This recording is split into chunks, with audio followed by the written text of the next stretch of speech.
Bismillahirrohmanirrohim. Assalamualaikum warahmatullahi wabarakatuh. Sahabat beriman yang dirahmati oleh Allah Subhanahu wa Ta'ala, manusia merupakan makhluk ciptaan Allah Subhanahu wa Ta'ala yang paling sempurna. Berbeda dengan makhluk lainnya, manusia memiliki fisik yang indah dan dibekali ilmu, akal, serta kemauan. Lantas, apa sebenarnya tujuan Allah menciptakan manusia? Segala hal yang Allah Subhanahu wa Ta'ala ciptakan tidak ada yang sia-sia. Semua memiliki maksud dan tujuan, termasuk dalam menciptakan manusia di muka bumi ini. Allah Subhanahu wa Ta'ala telah menuliskannya di kitab Lauhul Mahfud.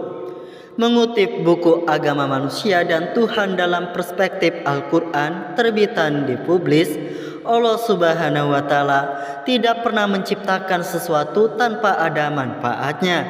Segala yang diciptakan tidak ada yang sia-sia, termasuk manusia. Dalam surat Al-Anbiya ayat 16, Allah Subhanahu wa Ta'ala berfirman,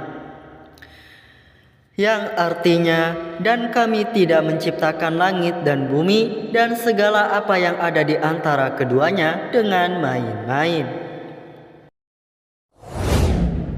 Banyak yang belum tahu. Inilah 4 alasan mengapa Allah menciptakan manusia di dunia menurut Al-Quran. Yang pertama, untuk beribadah kepadanya.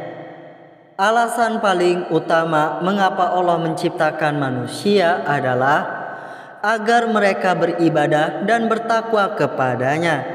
Hal ini dapat dikatakan sebagai hak Allah yang harus dipenuhi oleh manusia.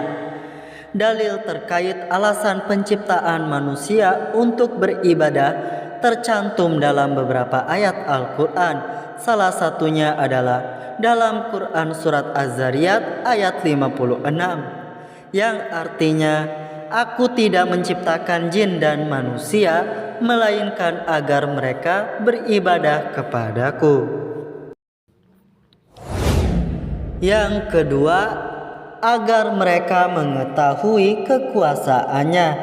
Alasan lain mengapa manusia diciptakan oleh Allah Subhanahu wa Ta'ala adalah agar mereka mengetahui kekuasaannya.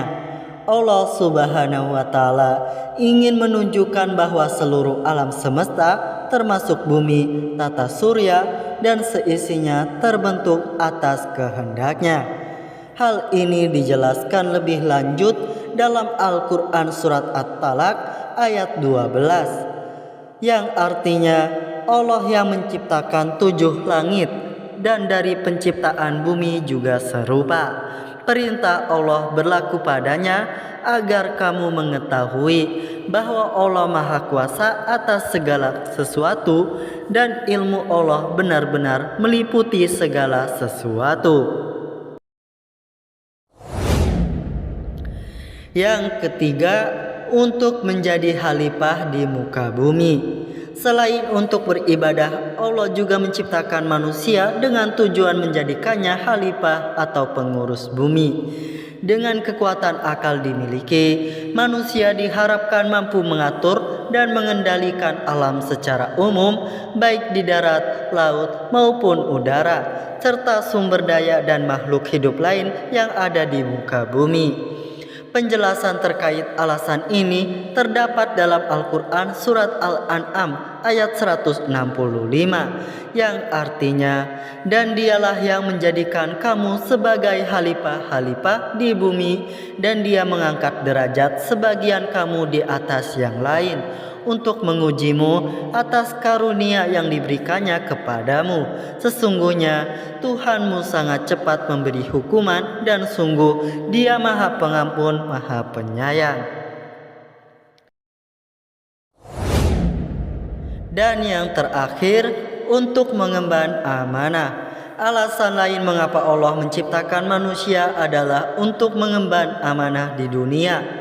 Amanah yang dimaksud dalam hal ini dapat diumpamakan sebagai ujian dan tanggung jawab selama menjadi khalifah di muka bumi. sebagaimana tercantum dalam Quran surat Al-Ahzab ayat 72 yang artinya, sesungguhnya kami telah menawarkan amanat kepada langit, bumi, dan gunung-gunung, tetapi semuanya enggan untuk memikul amanat itu, dan mereka khawatir tidak akan melaksanakannya berat. Lalu dipikulah amanat itu oleh manusia. Sungguh manusia itu sangat zalim dan sangat bodoh. Demikianlah ulasan video kali ini mengenai 4 alasan mengapa Allah menciptakan manusia di dunia menurut Al-Quran. Terima kasih sudah menyimak video ini. Semoga bermanfaat. Wassalamualaikum warahmatullahi wabarakatuh.